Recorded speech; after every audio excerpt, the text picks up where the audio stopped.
International standards తో quality education అందిస్తుంది futuristic edu initiatives.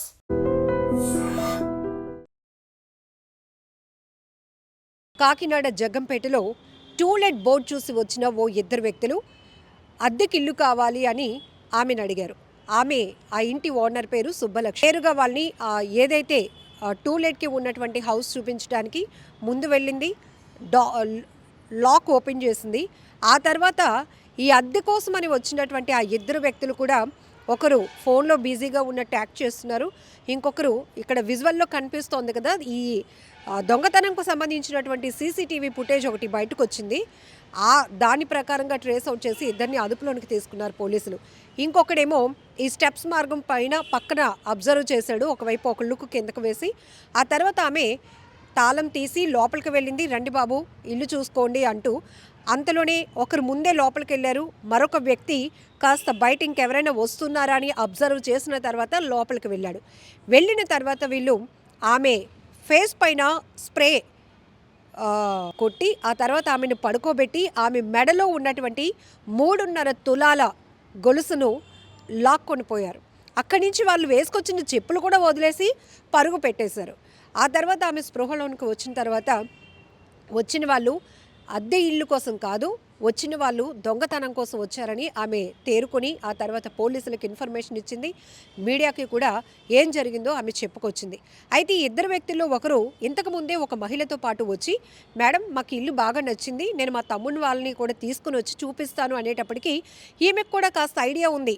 ఇంతకుముందు వచ్చాడు కదా కుర్రోడు, అయితే ఇల్లు బాగా నచ్చుంటుంది, అతను అప్పుడు చెప్పినట్టుగానే వాళ్ళ తమ్ముడికి కూడా చూపించి ఓకే చేస్తారు అనే ఆలోచనతో ఎలాంటి అనుమానం లేకుండా ఇల్లు చూపించాలనే ఉద్దేశంతో ఆమె ఎలాంటి భయం లేకుండా నేరుగా వెళ్ళింది. అయితే ఫేస్ పైన స్ప్రే కొట్టిన తర్వాత ఆమెను అలా స్పృహ కోల్పోయినాక ఆమె మెడలో ఉన్నటువంటి బంగారు గొలుసు తెంపుకొని వాళ్ళు పారిపోయారు. అయితే ఇక్కడ ఈ నేరస్తుల్ని, ఈ దొంగతనానికి వచ్చిన వాళ్ళని పట్టించింది సీసీ కెమెరా. అందుకే ఒక్క సీసీ కెమెరా 100 మంది పోలీసులతో సమానమని పోలీస్ శాఖే చెప్తోంది. ప్రతి చోట పోలీసుల రక్షణ ఉండలేదు కాబట్టి ఎప్పుడు ఎలాంటి నేరస్తులు ఎలా తెగబడతారో తెలీదు. దొంగతనాలకు వచ్చేవారు కూడా కొత్త టెక్నాలజీ ఉపయోగిస్తున్నారు. వాళ్ళని కనిపెట్టడం కూడా చాలా కష్టంగా ఉంటుంది. ఇల్లు అంటే తాళం వేసి ఉన్న హౌస్లను కూడా బ్రేక్ చేస్తున్నారు. తర్వాత ఇంట్లో అందరూ ఉన్నా, నిద్రమత్తులో ఉన్నా, టీవీలో మునిగిపోయినా, మనుషులు ఉంటుండగా కూడా చోరీలకు తెగబడే అంత చాకచక్యం దొంగతనం చేసే వాళ్ళకు ఉంది. కాబట్టి ఫస్ట్ ఆఫ్ ఆల్ ప్రతి ఒక్కరూ, అది వాణిజ్య సముదాయాలైనా కావచ్చు, హౌసెస్ కావచ్చు, గేటెడ్ కమ్యూనిటీస్ కావచ్చు, ఏ ప్రాంతంలోనైనా మీరు సురక్షితంగా ఉండాలి అంటే, నేరస్తులు ఎవరైనా వస్తే వాళ్ళు పసిగట్టాలి అంటే సీసీ కెమెరా అనేది కంపల్సరిగా పెట్టుకోవాలని పోలీసులు ఎప్పటి నుంచో కూడా అవేర్నెస్ కల్పిస్తూనే ఉన్నారు. ఇప్పుడు ఈ సుబ్బలక్ష్మి గారి ఇంటి దగ్గర జరిగినటువంటి ఈ వ్యవహారం మొత్తం కూడా సీసీటీవీలో రికార్డ్ అవ్వడం వల్ల ఆ దృశ్యాలు ఇప్పుడు బయటకు వచ్చాయి. ఎంతోమందిని అలర్ట్ చేస్తున్నాయి.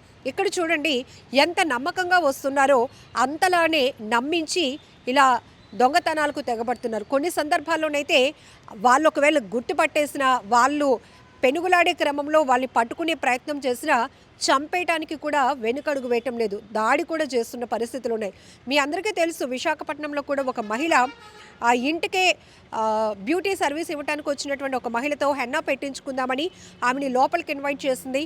మెడలో మేడం కలర్ వేసినప్పుడు ఇదంతా కూడా అయిపోతుంది, చైన్ తీసి పక్కన పెడతారా అంటే అక్కడ కూడా ఒక 4 తులాల గొలుసు ఆవిడ ఫ్రిడ్జ్ మీద పెట్టింది, కలర్ వేయించుకుంది. ఆ కోమాలో ఉంటుండగానే ఆ గొలుసు పట్టుకొని పారిపోయింది. సీసీ కెమెరాస్ అనేవి లేకపోవడం వల్ల ఆ మహిళ ఎవరు ఏంటి అనేది కొంచెం కనిపెట్టడం కష్టంగా మారింది.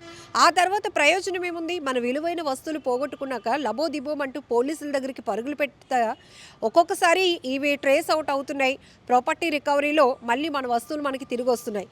లేకపోతేనో ఇప్పుడు ఉండపలంగా మనకి ఇంట్లో అత్యవసరమైనటువంటి ఈవెన్ పెళ్లి కోసం ఉంచినవి, మంచి శుభకార్యాల కోసం ఉంచినటువంటి అత్యవసరంగా ఉంచిన డబ్బులు, ఆరోగ్యం కోసం దాచిపెట్టుకున్న డబ్బుల్ని సైతం నమ్మించి మోసం చేసి లోపలికి వచ్చి కొట్టేస్తున్నారు. ఇలాంటి కేటుగాలను పట్టించాలంటే కంపల్సరిగా సీసీ కెమెరాలు అనేవి అత్యవసరం. సో ఇక్కడే సుబ్బలక్ష్మి గారు చెప్పినట్టు కూడా అంతకుముందు ఈ ఇల్లు చూడడానికి ఒక మహిళతో వచ్చినటువంటి ఒక వ్యక్తి ఇప్పుడు మరొక పర్సన్తో పాటు వచ్చి తన పైన స్ప్రే అనేది కొట్టి ఆ తర్వాత స్పృహ కోల్పోయినాక 3.5 తులాల బంగారు గొలుసు లాక్కొని వెళ్ళిపోయారని. ఇక్కడ సీసీటీవీ వాళ్ళని పట్టించేసింది కాబట్టి పట్టుకోవడం కూడా చాలా ఈజీ అయింది. ఏది ఏమైనప్పటికీ కొన్ని సందర్భాల్లో దొంగతనాలు కాస్త ప్రాణాలు మీదకు తెచ్చేటటువంటి ప్రమాదంగా కూడా మారుతున్నాయి. కాబట్టి బీ అలర్ట్. సో ఇంతకుముందు మనం సీజనల్గా దొంగతనాలు జరిగేవని చూసేవాళ్ళం. ఎండాకాలంలో సెలవులకి ట్రిప్పులకి వెళ్ళినప్పుడు ఎవరికి చెప్పకుండా వెళ్తే దాన్ని పసిగట్టి, ఎందుకంటే ఇప్పుడు దొంగలు రెక్కి నిర్వహించి మరి ఇంట్లో ఎవరెవరు ఉంటారు అదంతా అబ్జర్వ్ చేసుకొని మరి ఈ దొంగతనాలకు తెగబడుతున్నారు. ఇక్కడ ఈ ఇంట్లో కూడా ఈ ఇంటికి మళ్ళీ మనం వెళ్ళిన అంకుల్ గారు ఉన్నా కూడా ఆంటీ గారే మనకి తాళాలు తీసి ఆ హౌస్ చూపిస్తారు. కాబట్టి ఆంటీనే ఫోకస్ చేద్దామా అన్నట్టుగా వెళ్ళినట్టే ఇక్కడ కనపడుతుంది. ఎందుకంటే మరి ఆ సమయంలో ఎవరు లేరా అంటే సార్ ఉన్నారమ్మా, కానీ భోజనం చేస్తున్నారు, ఇంతకుముందు వచ్చిన వాళ్ళే కాబట్టి నేనే వెళ్ళి చూపించాను అంటూ చెప్తుంది. ఇక్కడ చూసారా, మనం చాలా లైన్స్ నాలెడ్జ్గా తీసుకోవాల్సినటువంటి అవసరం కూడా ఉంది. కాబట్టి బీ అలర్ట్. కొన్ని చోట్ల గేటెడ్ కమ్యూనిటీస్లో సెక్యూరిటీ సిస్టమ్ అనేది చాలా స్ట్రాంగ్గా ఉంటుంది. ప్రతి ఒక్కరి కదలికలు అక్కడ నోట్ చేయాల్సి ఉంటుంది.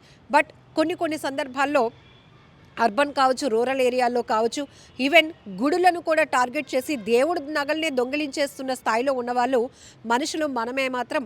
కాబట్టి జాగ్రత్తగా ఉండండి. సీసీ కెమెరాల ఇంపార్టెన్స్ మీకు ఇప్పటికే తెలుస్తూ ఉంటుంది. సోషల్ మీడియాలో కూడా మనం చాలా వీడియోలు పోలీస్ శాఖే రివీల్ చేస్తోంది. పలానా చోట దొంగతనం జరిగినప్పుడు, పలానా చోట హత్య జరిగినప్పుడు, పలానా చోట ఇంకొక అమ్మాయి పైన అఘాయిత్యం జరిగినప్పుడు వారు ఎలా తెగబడ్డారు, ఎలా రెక్కి చేశారు అనేది కూడా వారి ప్రతి ఒక్క నేరస్తుల ప్రతి ఒక్క కదలిక మనకి సీసీటీవీ అనేది ఒక పోలీసు శాఖ ఇస్తున్నంత సర్వీస్ని ఇస్తూ చూపెడుతుంది. కాబట్టి వీటి నుంచి మనం నాలెడ్జ్ తీసుకోవాలి, కేర్ఫుల్గా ఉండాలి. సో ఈ దొంగతనంకి సంబంధించి కూడా పూర్తి డీటెయిల్స్ అయితే చెప్పడం జరిగింది. సో మీరు కూడా be alert. And for more videos, Please subscribe to iDream. Please subscribe to iDream. Please subscribe iDream. And please subscribe to iDream. For more videos, subscribe to iDream. please like, share and subscribe to the channel. Congratulations, iDream. Subscribe to iDream. Subscribe to iDream. So subscribe to iDream Media. iDream ki iDream team andarki huge congratulations. Please subscribe iDream Media. Please subscribe to iDream. Subscribe iDream. Please subscribe to iDream. iDream అంటే నా కళల ఛానల్ను subscribe చేసుకున్న నోరు తిరుగుతలేదు, మీరైతే గంట గుర్తు కొట్టండి. For more such videos, please subscribe to iDream.